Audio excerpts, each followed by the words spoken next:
গাছের গোড়ায় পানি ঢালার অভিনয় আর নিচ থেকে সেই গাছের শিকড় কেটে দেওয়া। গাজার প্রশ্নে আরব নেতারা যেন ঠিক সেটাই করছেন। নাটকের মঞ্চে তারা প্রতিবাদের বজ্র কণ্ঠ শোনাচ্ছেন, ফিলিস্তিনিদের পাশে থাকার কথা বলছেন, ইসরায়েলের বিরুদ্ধে কঠোর নিন্দা জানাচ্ছেন, কিন্তু পর্দার আড়ালে চলছে ঠিক উল্টো হিসাব। তারা ভেতরে ভেতরে সেই শক্তির সঙ্গে হাত মেলাচ্ছেন যাদের বিরুদ্ধে ক্ষোভে ফুঁসছে পুরো মুসলিম বিশ্ব। গাজায় যুদ্ধ শুরুর পর থেকে আরব বিশ্বের প্রায় সব দেশ ইসরায়েলের বিরুদ্ধে প্রকাশ্যে নিন্দা জানিয়েছে।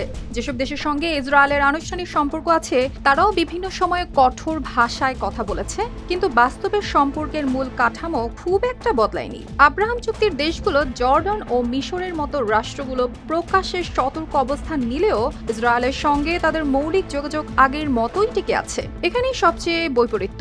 আরব লীগের নথিতে ফিলিস্তিনকে বারবার আরব বিশ্বের কেন্দ্রীয় ইস্যু বলা হয়। সম্মেলন থেকে বিবৃতি আসে, নিন্দা আসে, উদ্বেগ আসে, কিন্তু সেই ভাষার সঙ্গে বাস্তব নীতির মিল খুব কম।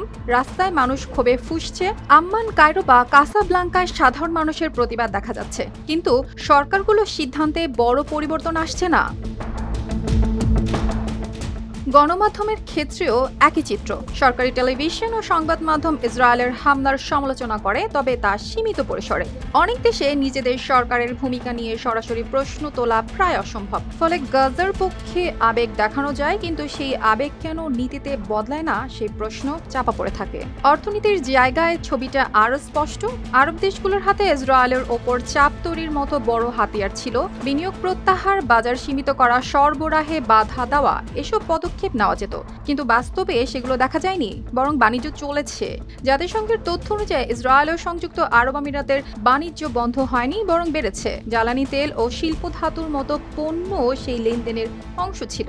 এই পরিস্থিতি দেখায় আরব রাষ্ট্রগুলো এখন জনমতকে নীতি নির্ধারণ থেকে অনেকটাই আলাদা করে ফেলেছে। কোথাও কোথাও সীমিত বিক্ষোভের সুযোগ দেওয়া হয়, কিন্তু সেই ক্ষোভ যখন চুক্তি বাতিল, সীমান্ত বন্ধ বা সম্পর্ক ছিন্ন করার দাবিতে পৌঁছায়, তখন নিরাপত্তা কাঠামো কঠোর হয়ে ওঠে।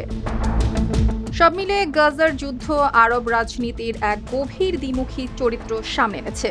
মুখে নিন্দা, ভেতরে স্বার্থের হিসাব, প্রকাশ্যে ফিলিস্তিনের পক্ষে অবস্থান, কিন্তু বাস্তবে ইসরায়েলের সঙ্গে সম্পর্ক অটুট।